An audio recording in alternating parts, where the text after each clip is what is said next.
You wear clothes and you think you understand them, but until you start to see how you actually create a collection that sits together, you actually don't know as much as you think you do. Galliano fell at three times. He went bankrupt before he hit gold. We have one shot at this, and that's it. We'll never be coming back to do this again if it doesn't work. Anyone who knows us, I would be the contemplative one. I would digest and assimilate, and Brendan would react. Yeah. When you hear people talk about fashion, you swear they were talking about stopping world hunger. It's a fucking frock. Yes, it will be very beautiful. It's not about ostentatious designs. In fact, it's so simple. It has to be bang on the money. Myself and Sonya Lennon have committed to each other, and we are now designing our first women's wear range for autumn 2012. The concept behind the range is to create the perfect capsule wardrobe. So you open the doors and you have a wardrobe full of solutions for your lifestyle, which is made up of a marriage of workhorses, which are the basic hardworking pieces, and the show ponies, which is the gilding. This has been a fantasy of mine since I was a little girl. Ultimately, what women want us to do is make them feel sexier. And so we're trying to make a line that will do all those things and be sort of cool and nice. Real women with real bodies, average size 14, 16, up to 28. Everything you buy should be a response to your shape and your lifestyle. So the perfect trousers, the perfect skirt, the perfect jacket, the perfect dress, the perfect top. To blow our own trumpet, we feel more qualified than anyone to dress these women because we have been on the coalface, standing in a changing room with a woman who cannot get into a dress that she really wants. We don't know everything. In fact, we know very, very little about what we're doing. So we have to surround ourselves with people who do know what they're talking about. Ian has very kindly come over as a friend to help us take all our fuzzy sketches and our mood boards and consolidate them into actual pieces. We're at the stage now to take our ideas to drawings that can be interpreted by a design team. We've just realised that we can't sketch. Well, no, you're pretty good, actually. The ideas are there. We know who the woman is. We know what we want. You know, Sonya is our muse for both of us. Am I? Well, you know what I mean. From a design point of view, it's really important that every garment that we have has a plan in it, either waist or no waist. There's no point in kind of having a wardrobe full of cabaret gear if you never go out. Sure.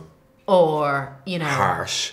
No, but I'm just saying, like, you know, I think people buy sometimes for lifestyles that they don't have, but actually if we're trying to bring in an intelligence into the process, I suppose, and that's what we're like doing through the show and everything, so that you say, okay, this is your downtime kit. This is what you turn to when you don't have the energy to amuse yourself and be fabulous.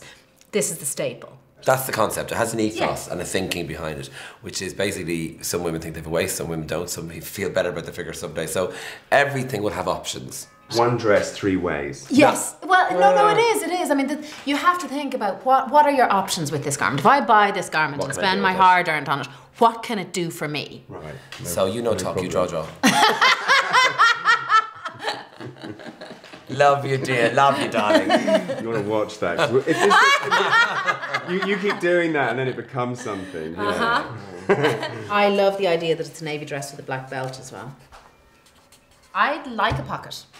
I think pockets are always good. Yeah. Even just side seam, Slash. simple, something. Yeah. It's nice to have it. Yeah. Yeah. Good. Okay.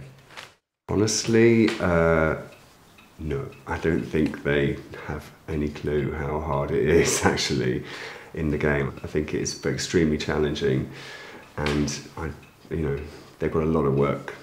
A lot of work's cut out for them. So I think it's just the bigger picture is just going to be, it's a full-time thing. Confrontation will be a risk for us because I think it could really hurt her feelings, where it doesn't bother me at all. I'm from a family of showers.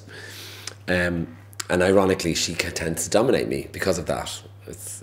She can dominate a little bit, which I think you can see in our relationship as well. She's quite a force. And it's funny because men really find her attractive because of that. He's quite hot-headed, but that's the way he is. He hasn't beat me yet. No, he is. He's reactionary, and he's, you know, like I said, he's of the moment. She's a dreadful snob, and I'm an anti-snob. But the marriage, I think, is good because her values are slightly different to mine, and we try and meet in the middle. But I would be almost a socialist in my thinking sometimes. When things aren't moving fast enough, he gets frustrated. So there's going to be plenty of challenges there, I think, you know. You have to be a bit of a bitch sometimes. I have to stand up to her.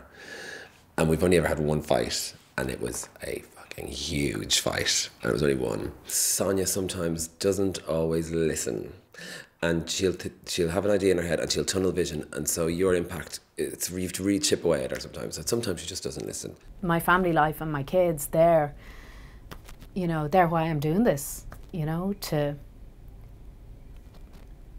make a future, you know, because I've been a freelancer for 20 years. I can't afford to react to people hiring me. I have to make my own reality and forge ahead with my own career. The person most likely to let the team down would probably be me. And I think she'd say that. But I'm not a mum. I'm a hedonistic homosexual with a fabulous life. My dad the other day was like, "What, you're doing what? You know, property prices are plummeting, businesses are closing all across the country, and you're going to start making dresses." And I was like, yeah, oh God.